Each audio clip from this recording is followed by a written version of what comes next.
Ну что, друзья, здравствуйте!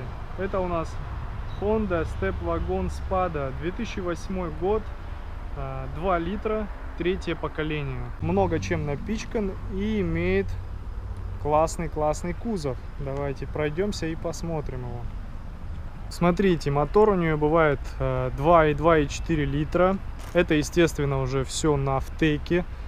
Имеет достаточно низкий расход топлива, где-то от 7,5 до 11 литров бензина на сотню. Ну, смотря кто как ездит, конечно. Что касается конкретно спады, просто бывает еще Honda Step Wagon не спада. По кузову, понятное дело, можно, то есть, увидеть как минимум шильдик спада и понять, что это спада.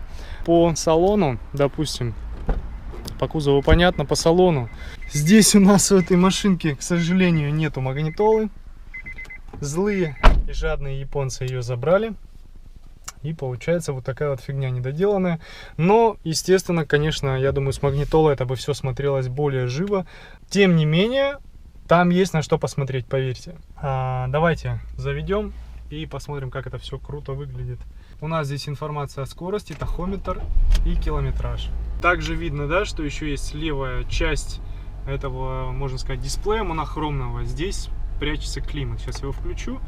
И вот мы видим вот такую вот штуку. Включили кондиционер, обогрев, допустим, зеркал заднего, переднего. О, у него есть даже обдув заднего стекла. Это круто. Вы слышите, да, вот есть такая кнопочка, мы ее нажимаем.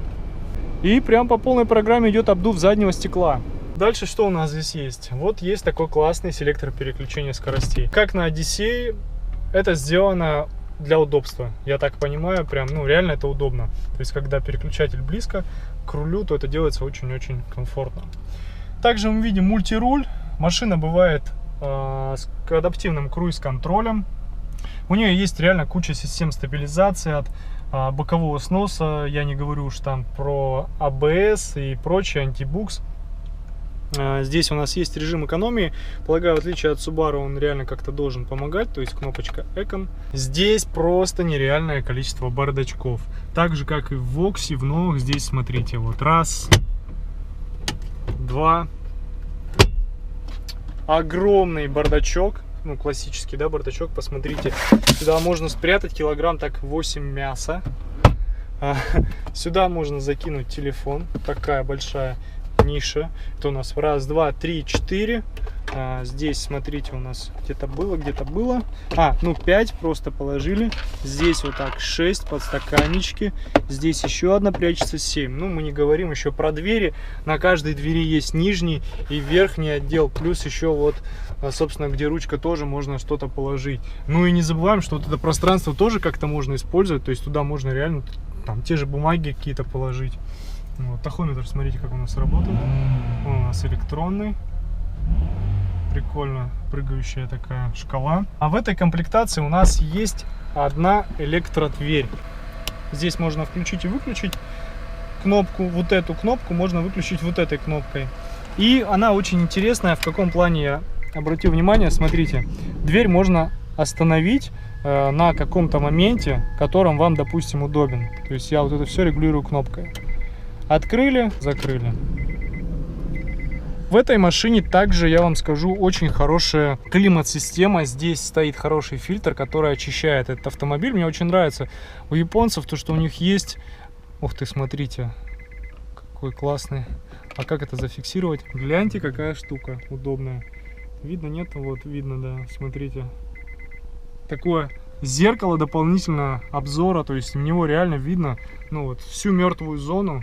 Вот так, если посмотреть, всю мертвую зону в это зеркало прям отлично видно. Идем назад. Правая дверь у нас механическая. Что здесь интересно? Это опять же из серии трансформера. Помните, у нас был выпуск про Toyota Estimu, и там я творил нечто с сиденьями. Здесь можно сделать подобное. Сейчас я вам все покажу. Сейчас откроем, давайте, вторую дверь, для того, чтобы было посветлее.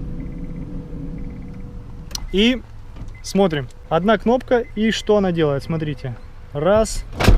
Оп. Неожиданно, правда? Просто неожиданно. огромное пространство перед нами открывается прям. Оп, точно.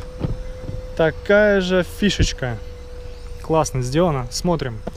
Огромный багажник у нас открылся. Ну, обратите внимание, задние сиденья уже сложены. Естественно, их можно поставить. Сейчас мы заглянем в багажник, немножечко минуя задних пассажиров. Вот. Такой вот у нас огромный багажник. То есть, как понимаете, да, то есть можно оставить второй ряд, можно оставить только третий, можно, естественно, оставить оба ряда вместе. Смотрите, как это все делается, как опускается сиденье. Ну, первоначально нам надо вытащить вот эту штуку, скажем так, это подножка для сидения. Теперь мы берем вот так, крючок вот этот здесь отсоединяем и, в принципе, просто, можно сказать, кидаем, да, но мы ставим это сиденье. Ну и, соответственно, последний штрих, это мы нажимаем вот здесь такую кнопочку, и у нас так. Это делать надо как-то двумя руками, оп, и мы поднимаем эту спинку. Все, у нас полноценный третий ряд, он достаточно комфортен, да, сел, ну, нормально. Сиденья, конечно, вот эти я еще не раскладывал, давайте вот я сейчас как раз таки покажу. Так, раз, посмотрим, влезу ли я. Так. Ну, честно сказать, на грани, да, то есть не супер много места. Это у нас и не Альфард. Я полагаю, что мне можно подвинуться. Точно, вот здесь есть такой рычажок, за который мы тянем, и сиденье двигается. Все, в принципе, я подвинулся, и места стало больше. Да, нормально. Если честно, в Эстиме мне нравится больше компоновка, вот особенно когда прячется у нас третий ряд. В Эстиме это было гораздо круче. Вот сюда они прячутся, здесь такой фальш-пол, и можно сиденье третьего ряда убрать.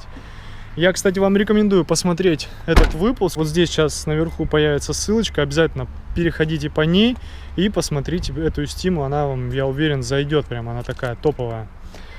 Так, что же мы еще можем сказать об этой машине? Ну, в принципе, здесь о комфорте особо каком-то безумном говорить нечего, то есть в плане, ну, здесь все просто, но Honda дешевле. Это как бы нормально, да? Там машина дороже, тут машина дешевле. Как мы видим, вон там есть у каждого климат отдельный. И у нас здесь есть, ну, хоть что-то поставили японцы, это управление кондиционером, печкой. То есть, если там климат у нас включен, то здесь мы можем отдельно регулировать задние ряды, холодный и теплый воздух. Ну что, последний штрих нашего видео — это заглянуть под капот, посмотреть, какие у нас там агрегаты, узлы. Ну, вот такой вот моторчик, аккуратненький, хондовский, на втеке. Никаких масляных потеков, ничего нету, все четко. В общем, ребятки, спасибо за просмотр. Такой вот обзорчик на спаду. Пишите в комментариях, какие машины вы бы еще хотели увидеть. Ну, из тех, что бывает у японцев. И мы обязательно постараемся это все показать. Надеюсь, вам обзор понравился. Ставьте лайки, подписывайтесь, пишите комментарии. Ребят, пока. Удачи вам на дорогах.